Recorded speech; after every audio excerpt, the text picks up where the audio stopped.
আমরা যেহেতু স্টুডেন্ট আমাদেরকে ফ্রি দেওয়া হোক। 1 থেকে 10 পর্যন্ত স্টুডেন্ট, আর আমরা কি স্টুডেন্ট না? কেউ ছোট কেউ বড় এরকম কোনো বৈষম্য যাতে না থাকে। 2025 আসে যদি আমরা বৈষম্যের শিকার হই তাহলে এটা কিন্তু মানার মতো বিষয় না। যেহেতু স্টুডেন্ট মানে স্টুডেন্ট, আমরা সবাই হচ্ছে সাধারণ শিক্ষার্থী, তাহলে যেহেতু ফিরে দেওয়া হবে তাহলে সবাইকে ফিরে দেওয়া হোক।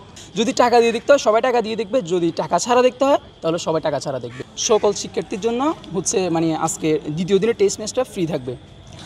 স্কুল ড্রেস ও কার্ড থাকতে হবে। আপনারা জানেন আমাদের টেকনিক্যাল লাইনে আপাতত শাটডাউন চলতেছে, আমাদের কোনো ক্লাস বা কোনো কর্মসূচি ছিল না আজকে।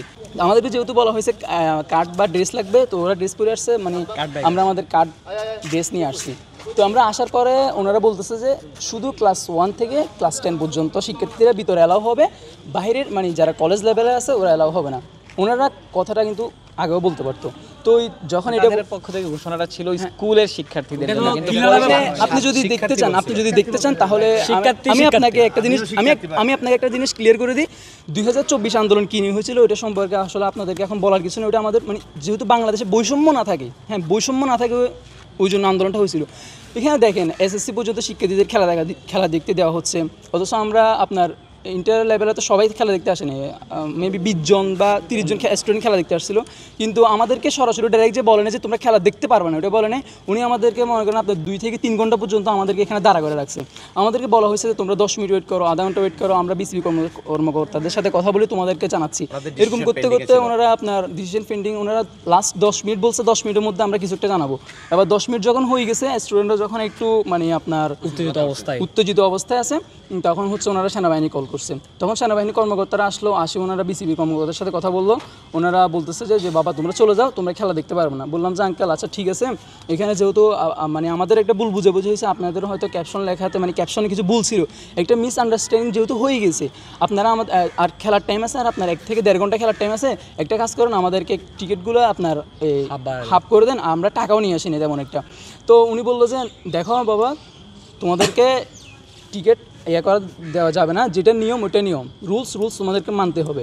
তো উনি আমাদেরকে বলছে তোমরা চলে যাও, আর না হলে এখানে ব্যবস্থা নেবে। আপনারা ঢুকছেন কিভাবে মাঠে? পরে আমরা 4 জন ওইখানে দাঁড়াইছিলাম, দাঁড়িয়ে থাকার পরে যে একজন আরও কয়েকজন স্টুডেন্ট ছিল, তো আমরা টাকা দিয়ে কিন্তু আবার টিকিট নিয়ে আসছি। যেহেতু স্টুডেন্ট মানে স্টুডেন্ট, আমরা সবাই হচ্ছে সাধারণ শিক্ষার্থী, তাহলে যেহেতু ফিরে দেওয়া হবে তাহলে সবাইকে ফিরে দেওয়া হোক। যদি ক্লাস 1 থেকে ক্লাস 10 পর্যন্ত ফিরে দেওয়া হয় তাহলে আমরা কি দোষ করেছি? আমরা কি স্টুডেন্ট না? আমরা যেহেতু স্টুডেন্ট আমাদেরকে ফিরে দেওয়া হোক। 1 থেকে 10 পর্যন্ত স্টুডেন্ট, আর আমরা কি স্টুডেন্ট না? আমরা তো অবশ্যই স্টুডেন্টের কাতারেই পড়ি, তাই না? আপনারা ফ্রি করেন, হ্যাঁ, যদি মনে করেন যে স্টুডেন্টদের খেলা দেখা দরকার বা দেখাইলে ভালো, তাহলে ফ্রি করলে আপনি একদম স্কুল থেকে নিয়ে ভার্সিটি বিশ্ববিদ্যালয় যত কিছু প্রত্যেকটা স্টুডেন্টের জন্য শিক্ষার্থী তো শিক্ষার্থী, কারণ শিক্ষার্থী এখানে কেউ ছোট কেউ বড় এরকম কোনো বৈষম্য যাতে না থাকে। আমরা চাইছি কি জুলাই আন্দোলন আমরা কি জন্য বৈষম্যহীন বাংলাদেশ। যদি এরপরও যদি আমরা 2025 আসে যদি আমরা বৈষম্যের শিকার হই তাহলে এটা কিন্তু মানার মতো বিষয় না। যদি টাকা দিয়ে দেখতে হয় সবাই টাকা দিয়ে দেখবে, যদি টাকা ছাড়া দেখতে হয় তাহলে সবাই টাকা ছাড়া দেখবে। আমরা তো অবশ্যই স্টুডেন্ট, তাই বৈষম্য না করে আমাদেরকে ফ্রি দেওয়া হোক। যদি ফ্রি দেওয়া হয় তাহলে সবাইকে ফ্রি দেওয়া হোক, যদি না দেওয়া হয় তাহলে সবাইকে টাকা দিয়ে ঢুকতে দেওয়া হোক। আমার এটা দাবি শুধু।